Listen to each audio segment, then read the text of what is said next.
नमस्कार साथियों, हमारे YouTube चैनल में आपका स्वागत है। अपनी तैयारी को एक लेवल अप करने के लिए हमारे चैनल को सब्सक्राइब करें, बेल आइकन ज़रूर प्रेस करें जिससे सभी नोटिफिकेशंस आपको टाइम से मिलते रहें। ल्यूसेंट जनरल इंग्लिश यानी कि इंग्लिश ग्रामर। आज हम अध्ययन करेंगे चैप्टर सिंटैक्स के आगे के रूल्स का। चलिए शुरू करते हैं। Rule number 56। People, police, cattle, sheep, deer, peasantry, gentry, poultry, cavalry, इनका प्रयोग प्लूरल नाउन के रूप में होता है। इनका प्रयोग सेंटेंस के सब्जेक्ट के रूप में होने पर इनके साथ प्लूरल वर्ब का प्रयोग होता है। सीधी सीधी बात है, प्लूरल नाउन हो रहा है तो उसके साथ प्लूरल वर्ब आएगा। तो the police are chasing the thieves, ठीक है, पुलिस जो है वो चोरों को पकड़ रही है। द पुलिस इज नहीं आएगा। पीपल का अर्थ जब लोग होता है तो इसे प्लूरल माना जाता है। इस अर्थ में एस जोड़कर प्लूरल नहीं बनाया जाता है। जैसे the people of Bihar are laborious, Bihar के जो लोग हैं वो मेहनती हैं। तो इसमें पीपल्स करने की ज़रूरत नहीं है, लोग का लोगों करने के लिए, ठीक है। द पीपल ऑफ बिहार और ना इज आएगा, ठीक। तो the people of Bihar are laborious. लेकिन पीपल का प्रयोग जब राष्ट्र व जाति के अर्थ में होता है, अभी हमने देखा था कि लोग के अर्थ में, तो लोग के अर्थ में जब होगा तो प्लूरल यूज़ किया जाएगा, उसमें एस जोड़ने की ज़रूरत नहीं है। तो इसे काउंटेबल नाउन माना जाता है तथा एस जोड़कर प्लूरल बनाया जाता है। काउंटेबल नाउन का मतलब क्या है कि जहाँ पर आप चीज़ों को काउंट कर सकते हैं, ठीक है, और एक से ज़्यादा जब होगी तो वो प्लूरल काउंट की जाएगी। तो मैनी डिफरेंट पीपल्स, ठीक है, बहुत सारे विभिन्न लोग, कहाँ के, लिव इन बिहार। तो बहुत सारे, जब बहुत सारे लोगों की बात आ गई, जब ये काउंटेबल बन गया तो यहाँ पर एस जोड़ा गया है, लिव इन बिहार। पुलिस का पुलिसेस नहीं होता, इसका सिंगुलर फॉर्म पुलिस मैन होता है, ये ध्यान रखना है। पोल्ट्री का अर्थ जब पालतू मुर्गियाँ या बतख होता है तो इसे प्लूरल माना जाता है। जैसे the poultry are sold here, यानी कि यहाँ पर मुर्गियाँ बेची जाती हैं। लेकिन भाषा में पोल्ट्री का प्रयोग विशेष रूप से भोजन के अर्थ में होता है तो इसे सिंगुलर अनकाउंटेबल नाउन माना जाता है। सिंगुलर अनकाउंटेबल नाउन हो गया तो वर्ब इसके साथ यूज होगा सिंगुलर। जैसे poultry is cheap in Patna, ठीक है। रूल 57।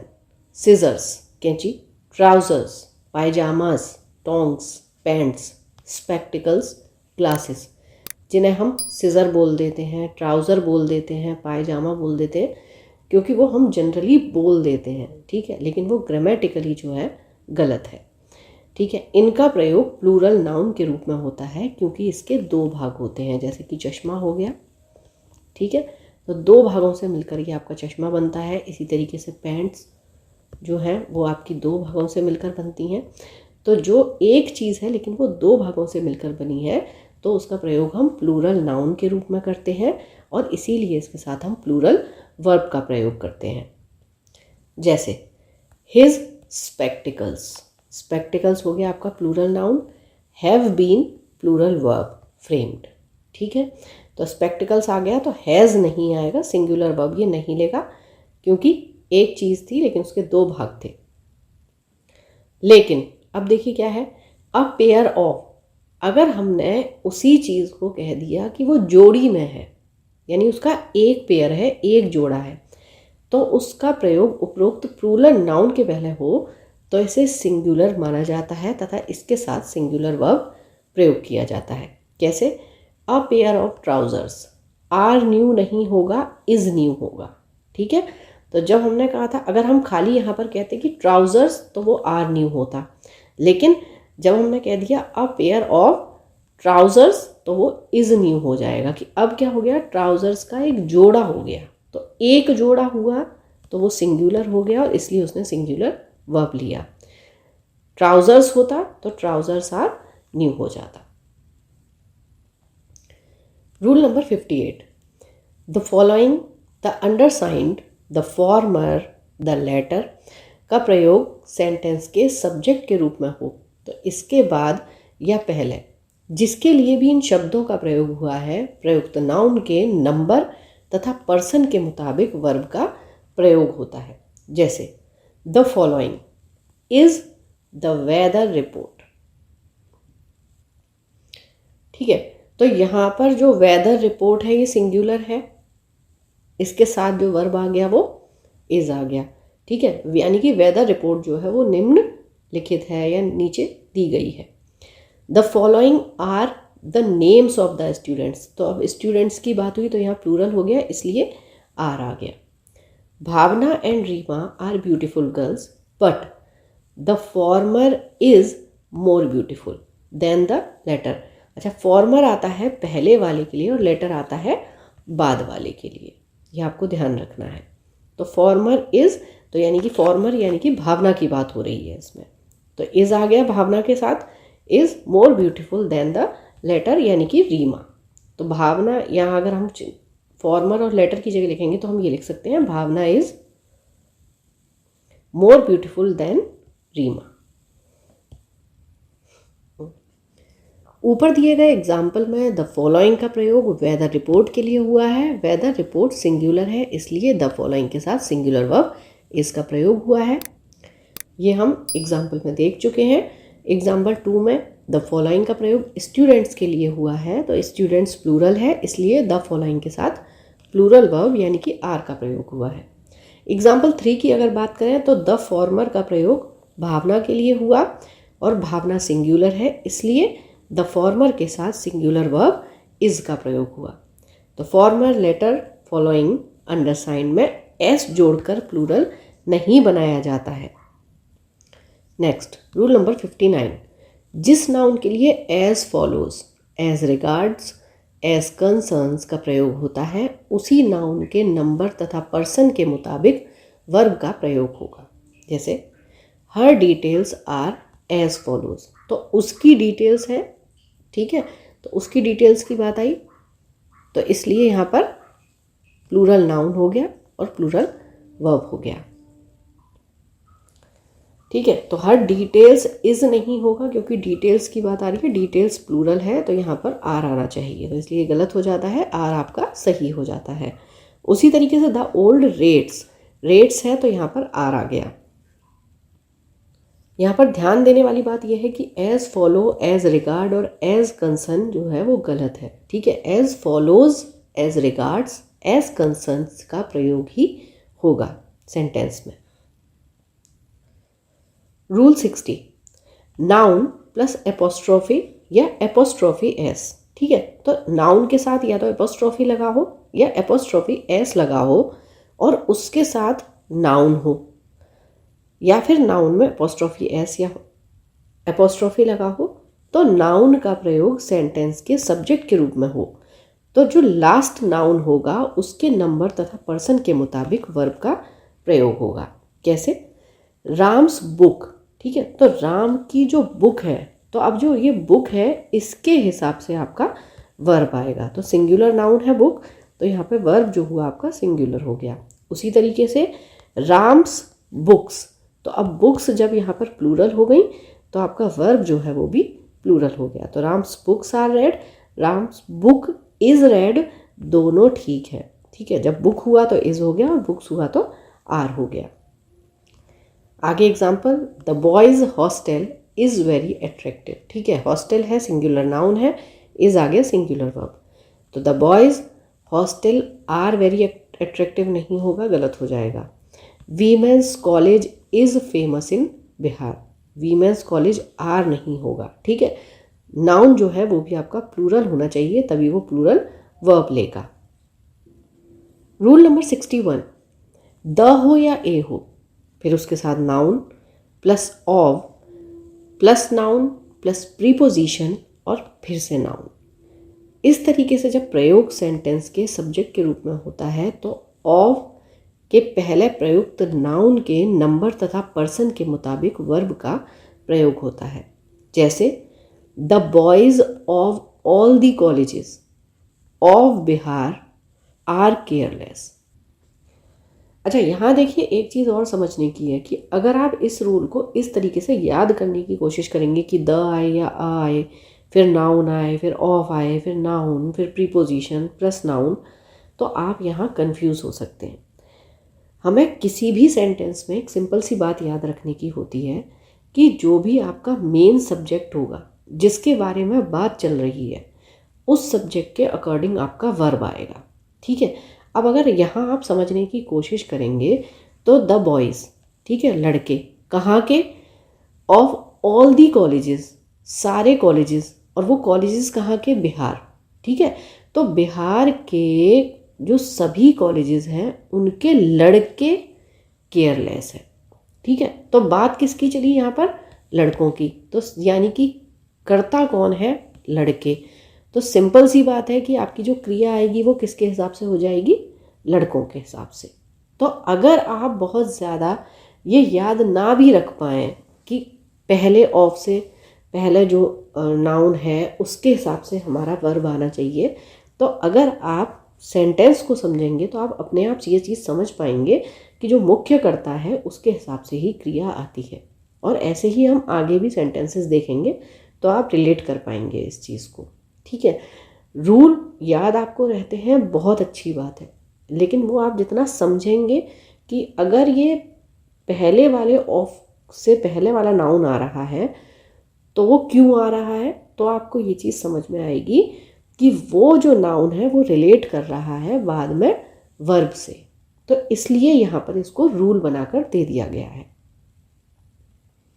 चलिए, rule number 62, adjective plus and plus adjective, यानी कि दो एडजेक्टिव जब एंड के साथ जुड़े हुए हैं उसके बाद सिंगुलर अनकाउंटेबल नाउन का प्रयोग है तो सेंटेंस के सब्जेक्ट के रूप में हो तो इसे टू डिफरेंट थिंग्स का बोध होता है और इसके साथ प्लूरल सब्जेक्ट, मतलब इसे प्लूरल माना जाता है और प्लूरल माना जाएगा तो इसे प्लूरल वर्ब का प्रयोग इसके साथ किया जाएगा।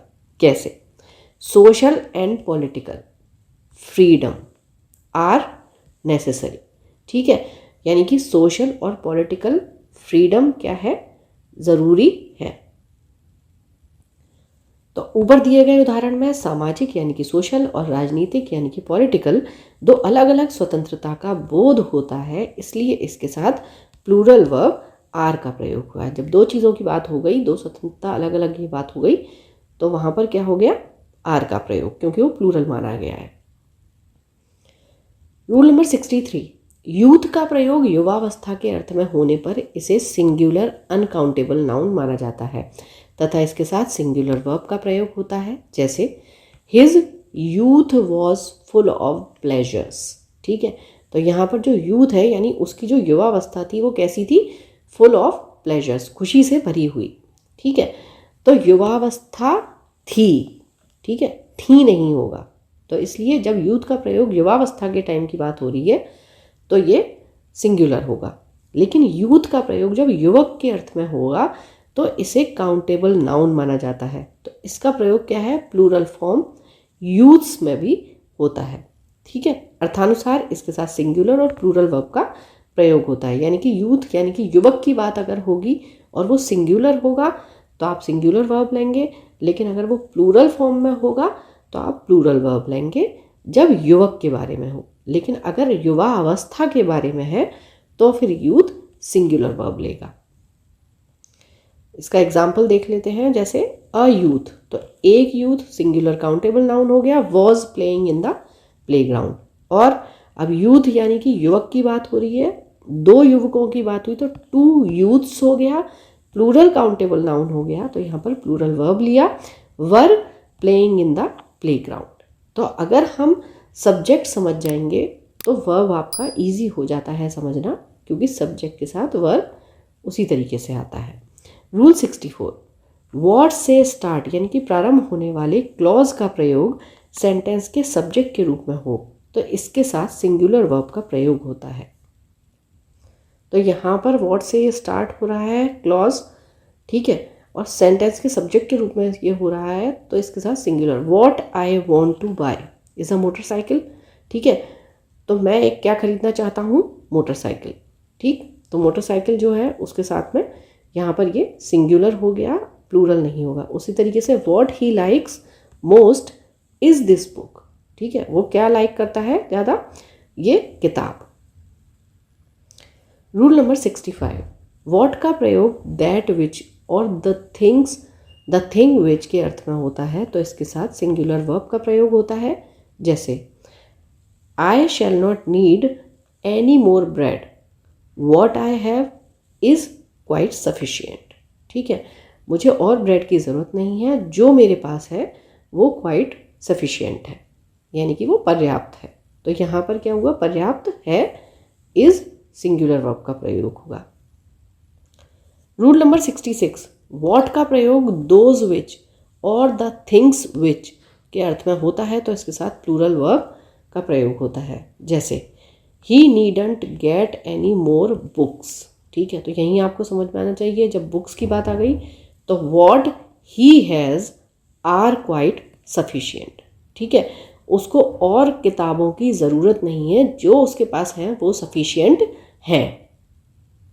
और इससे पहले हमने देखा था कि मुझे और ब्रेड की ज़रूरत नहीं है, जो मेरे पास है वो पर्याप्त है। ठीक है, तो यहाँ पर है और यहाँ अब किताबों की बात आ गई तो वैसे ही है हो गया, उस हिसाब से ही आपका जो पहले सिंगुलर वर्ब लिया गया था और अब प्लूरल वर्ब हो गया, क्योंकि ये जो इसका सेंस हुआ तो द थिंग्स विच, यानी कि मेरे पास जो चीज़ है। ठीक है। Rule 67, hardly, scarcely, rarely, seldom, never say start होने वाले सेंटेंसेस में इन्वर्जन का प्रयोग होता है, अर्थात वर्ब का प्रयोग सब्जेक्ट के पहले होता है।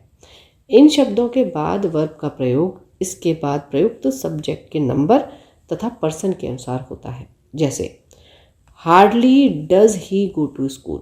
ठीक है, वो कभी कभी स्कूल जाता है। ठीक है, हार्डली का मतलब होता है मुश्किल से। तो यहाँ क्या होगा, हार्डली के बाद आपका जो सब्जेक्ट है वो सिंगुलर सब्जेक्ट है, इसलिए जो वर्ब है वो सिंगुलर वर्ब होगा। Never does he come here, वो यहाँ कभी नहीं आता। ठीक है, तो आप हिंदी में भी बोलेंगे तो कैसे बोलेंगे, वो यहाँ कभी नहीं आता है, आता। ठीक है, तो नेवर डू नहीं आएगा क्योंकि ही जो है वो सिंगुलर सब्जेक्ट है।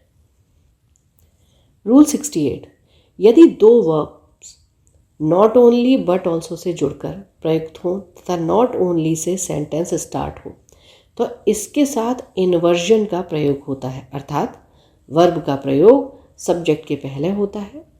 नॉट ओनली के बाद वर्ब का प्रयोग इसके बाद प्रयुक्त सब्जेक्ट के नंबर तथा पर्सन के मुताबिक होता है। जैसे not only does he read but he also rights, वो केवल पढ़ता ही नहीं है बल्कि लिखता भी है। ठीक है, तो यहाँ पर क्या हुआ, ही के हिसाब से डज आ गया। ठीक है, नॉट ओनली के साथ यहाँ पर ये डू नहीं आएगा क्योंकि ही जो है वो सिंगुलर सब्जेक्ट है। जैसे ही वह ऑफिस जाता है टेलीफोन की घंटी बज उठती है। ठीक है, नो सूनर का मतलब जैसे ही और फिर। ठीक है, तो इसके साथ भी वही हम इन्वर्जन का प्रयोग करते हैं, यहाँ पर भी सिंगुलर सब्जेक्ट, सब्जेक्ट के हिसाब से singular verb. Rule 70, much, much more, little, less तथा मच लेस का प्रयोग क्वांटिटी को रेफर करने के लिए एडजेक्टिव ऑफ क्वांटिटी के रूप में होता है। इसका प्रयोग सेंटेंस के सब्जेक्ट के रूप में हो तो इसके साथ सिंगुलर वर्ब का प्रयोग होता है। जैसे much more remains to be done. ठीक है, बहुत कुछ करना बाकी है।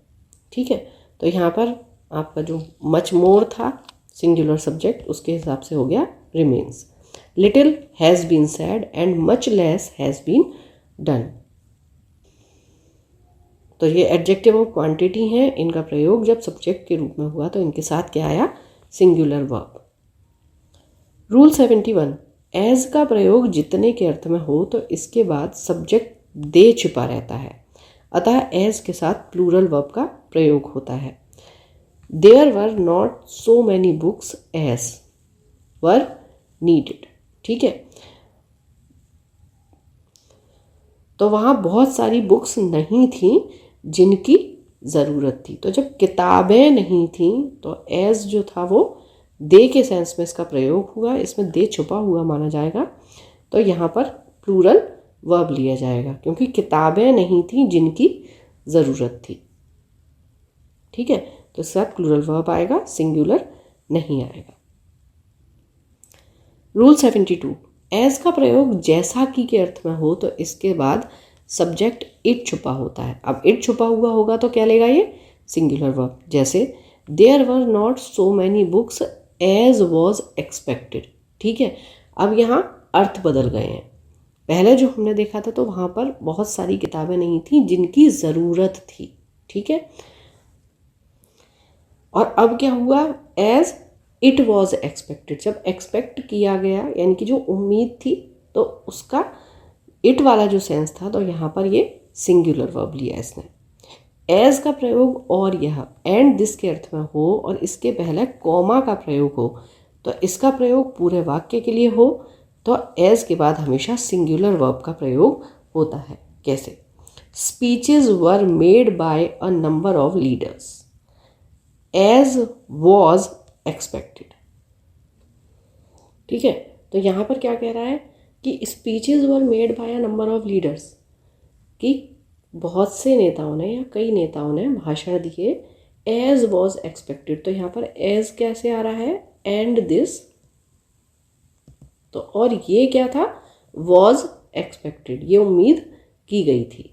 ठीक है, तो जब ये एंड दिस के अर्थ में हो तो इसके बाद कॉमा लगा हुआ होता है इसके पूरे वाक्य के लिए, तो एज के बाद हमेशा सिंगुलर वर्ब का प्रयोग होता है।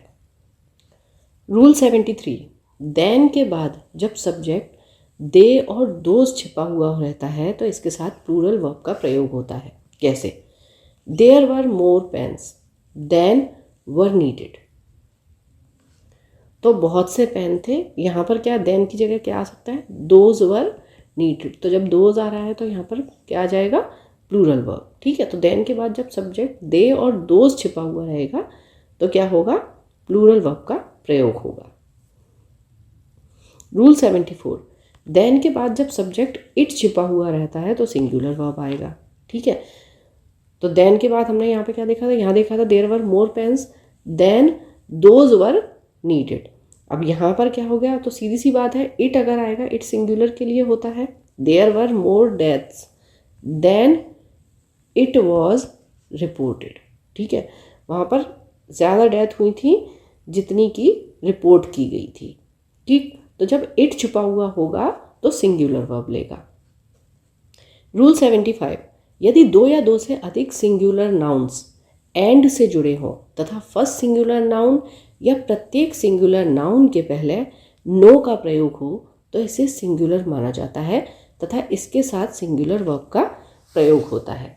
जैसे no boy and no girl was present there. ठीक है, तो यहाँ वैसे क्या होता है, बॉय एंड गर्ल अगर आता और इससे पहले अगर नो नहीं होता तो बॉय और गर्ल भले ही सिंगुलर होता, लेकिन जब वो एंड के साथ जुड़े हुए होते तो आप प्लूरल वर्ब को लेते। लेकिन क्या है, यहाँ पर है नो बॉय, तो जब सिंगुलर नाउन है और इससे पहले नो जुड़ा हुआ है तो हमेशा सिंगुलर वर्ब आएगा। रूल 76, पेन का प्रयोग सिंगुलर अनकाउंटेबल नाउन के रूप में शारीरिक कष्ट, दर्द, क्लेश यानी कि बॉडीली सफरिंग, एक मेंटल डिस्ट्रेस के अर्थ में होता है। इस अर्थ में इसके साथ सिंगुलर वर्ब का प्रयोग होता है। जैसे योर पेन इज अनबियरेबल। ठीक है, तो जैसे आपका पेन अनबियरेबल है यानी कि असहनीय है। ठीक, तो यानी कि शारीरिक कष्ट है, दर्द है, क्लेश है, तो यहाँ पर ये सिंगुलर वर्ब लेगा। जबकि पेन्स का प्रयोग प्लूरल नाउन के रूप में तकलीफ, प्रयत्न, कोशिश यानी कि ट्रबल या एफर्ट के अर्थ में होता है। इस अर्थ में इसके साथ सिंगुलर और प्लूरल दोनों तरीके के वर्ब का प्रयोग होता है। जैसे great pains have been taken. ठीक है, तो यहाँ पर ग्रेट पेन्स का क्या मतलब है कि बहुत प्रयास किया गया है या फिर अत्यधिक मेहनत की गई है, तो बहुत प्रयास या कष्ट किए गए हैं। ठीक है, तो जब एफर्ट्स की बात हो या ट्रबल की बात हो, प्रयत्न की बात होगी तो क्या हो जाएगा, यहाँ पर वर्ब जो है वो प्लूरल हो जाता है। Much pains has been taken. Rule 77, one of plus possessive adjectives plus plural countable noun plus relative pronoun that के पहले दो ओनली का प्रयोग हो तो रिलेटिव प्रोनाउन दैट के एंटीसीडेंट का कार्य वन करता है जो सिंगुलर है, अतः रिलेटिव प्रोनाउन दैट के बाद वर्ब का प्रयोग सिंगुलर होता है। जैसे this is the only one of his novels that is worth reading. तो अब देखिए, आप रूल्स से समझेंगे तो शायद थोड़ा सा मुश्किल होगा, अगर आप सेंटेंस से समझेंगे तो इजीली समझ पाएंगे। This is the only one, ठीक है, यह केवल एक है। अब सबसे पहली चीज़ एक आ गया, क्या है? ऑफ हिज नॉवेल्स, उसके नॉवेल्स में से एक, ठीक। दैट इज वर्थ रीडिंग, जो कि पढ़ने लायक है, ठीक है। तो अब क्या हुआ कि एक हम कहाँ से सिलेक्ट करेंगे? प्लूरल में से। जब हमारे पास कम से कम दो चीज़ होंगी या दो से ज़्यादा होंगी तब हम सिलेक्ट कर पाएंगे। तो क्या हुआ था? This is the only one, ये केवल एक नॉवल है, तो यानी अब जो सब्जेक्ट हुआ तो वो क्या हुआ? ये एक हुआ, एक नॉवल। तो इसलिए नॉवेल्स के हिसाब से, ये आप कंफ्यूज ना हो कि नॉवेल्स के हिसाब से यहाँ पर आर आना चाहिए, ठीक है, क्योंकि सब्जेक्ट जो है वो एक नॉवल है जो पढ़ने लायक है, ठीक है। उसके जितने भी नॉवेल्स हैं उनमें से एक पढ़ने लायक है, तो जब एक पढ़ने लायक है तो एक के हिसाब से जो वर्ब आएगा वो इज हो जाएगा। यही हमारा रूल कहता है कि वन ऑफ, उसके बाद पॉजेसिव एडजेक्टिव हिज, उसके बाद प्लूरल काउंटेबल नाउन जैसे उसके नॉवेल्स आया, फिर रिलेटिव प्रोनाउन दैट, तो उसके पहले जब द ओनली लगा हुआ है तो जो एंटीसीडेंट का कार्य करता है वन, सिंगुलर है, अतः रिलेटिव प्रोनाउन दैट के बाद वर्ब का प्रयोग सिंगुलर होगा, ठीक है। This is the only one of his paintings that is remarkable, तो पिछले एग्जाम्पल जैसा ही है कि उसकी जो पेंटिंग्स हैं उनमें से एक, तो एक के हिसाब से आपका इज आ गया। उपरोक्त एग्जाम्पल्स 1 तथा 3 में रिलेटिव प्रोनाउन दैट के एंटीसीडेंट का कार्य वन कर रहा है, अतः सिंगुलर वर्ब इसका प्रयोग उचित है। उपरोक्त एग्जाम्पल 1 का अर्थ of his novels this is the only one that is worth reading होता है। Rule 78, a variety of plus plural countable noun का प्रयोग सेंटेंस के सब्जेक्ट के रूप में हो तो इसके साथ प्लूरल वर्ब का प्रयोग होता है। कैसे? अ variety of pleasing objects charm the eyes, तो विभिन्न प्रकार की मनमोहक वस्तुएं आँखों को लुभाती हैं, ठीक है। तो वस्तुओं की बात आई तो इसलिए plural noun, plural verb, a variety of, ठीक है, यानी कि विभिन्न प्रकार। The variety of items at the dinner was relished by all, तो रात के खाने में जो विभिन्न प्रकार की चीज़ें परोसी गई उसकी सभी ने सराहना की, उसने सबको रेलिश किया। तो यहाँ आपको ध्यान रखना है कि जब अ वैरायटी ऑफ है तो अ वैरायटी ऑफ का मतलब क्या होता है? Many different kinds of something, ठीक है, किसी चीज़ की बहुत वैरायटीज़ यानी उसके बहुत प्रकार, ठीक।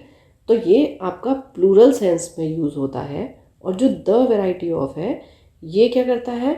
सिंगल कलेक्शन ऑफ टाइप्स, ठीक। तो इसका प्रयोग सिंगुलर सेंस में होता है। द क्या है कि चीज़ों को पर्टिकुलराइज करता है, ठीक है। यहाँ पर रेलिश का मतलब होता है to enjoy, to get pleasure out of, यानी कि स्वाद लेना, आनंद प्राप्त करना। जैसे I would relish a sweet dish now, I would relish a journey by train. Rule 80, कुछ ऐसे प्लेसेस या स्थान के नाम हैं जो देखने में प्लूरल लगते हैं लेकिन सिंगुलर होते हैं, अतः इनके साथ सिंगुलर वर्ब का प्रयोग होता है। जैसे Hebrides, the Hebrides lies to the north west of England, तो आपको सुनने में हेब्रिडीज जो है वो प्लूरल लगे लेकिन है वो सिंगुलर नाउन, इसलिए सिंगुलर वर्ब आएगा। रूल 81, पॉलिटिक्स का प्रयोग political activities taken as a whole के अर्थ में हो तो इसे सिंगुलर माना जाता है तथा इसके साथ सिंगुलर वर्ब का प्रयोग होता है। जैसे the village politics these days has become very dirty, तो जो गांव की पॉलिटिक्स है इन दिनों वो क्या हो रही है? बहुत गंदी हो रही है, ठीक। तो विलेज पॉलिटिक्स हो गई इसलिए यहाँ पर हैज़ आ गया, ठीक, हो गई है। लेकिन पॉलिटिक्स का प्रयोग पॉलिटिकल व्यूज़, बिलीव्स और एक्टिविटीज़ के अर्थ में हो तो इसके पहले द और पजेसिव एडजेक्टिव्स का प्रयोग हो तो इसे प्लूरल माना जाता है तथा इसके साथ प्लूरल वर्ब का प्रयोग होता है। जैसे his politics are known to everybody. ठीक है, यानी उसकी जो पॉलिटिक्स है, उसको सब जानते हैं। ठीक है, तो अब यहाँ पर क्या हुआ, ये पजेसिव एडजेक्टिव यहाँ पर जुड़ गया। तो जब ये पॉलिटिकल व्यूज़ हों, बिलीव्स हों, एक्टिविटीज़ होंगी तो वहाँ पर क्या होगा, ये प्लूरल सेंस में यूज़ किया जाएगा, तो प्लूरल वर्ब लेगा। ऐसे ही the politics of our country before Gandhi came were in a very low state. ठीक है, उपरोक्त एग्जाम्पल्स 1 तथा 3 में क्रमशः हिज पॉलिटिक्स और द पॉलिटिक्स का अर्थ हिज पॉलिटिकल व्यूज़ और एक्टिविटीज़ पॉलिटिकल एक्टिविटीज़ हैं, अतः इसके साथ प्लूरल वर्ब का प्रयोग उपयुक्त है। रूल 82, यदि लॉर्ड्स के बाद इन्फिनिटिव टू प्लस वर्ब की फर्स्ट फॉर्म का प्रयोग हो तो लॉर्ड्स को सिंगुलर माना जाता है, क्योंकि एक इन्फिनिटिव सिंगुलर होता है, अतः इस केस में सिंगुलर वर्ब का प्रयोग होता है। जैसे देयर इज लॉट्स टू से। ठीक है, बहुत कुछ कहने को है। There is still lots to do. ठीक है, बहुत कुछ करने को है। लेकिन जब लॉट्स के बाद हमने क्या हुआ, टू प्लस वर्ब की फर्स्ट फॉर्म ले ली, यानी कि इन्फिनिटिव ले लिया, तो इसके साथ सिंगुलर वर्ब का प्रयोग होता है। इस क्लास में इतना ही। पढ़ते रहिए, बढ़ते रहिए, रिवीजन ज़रूर करते रहिए। Thank you for watching. Keep learning, stay with me.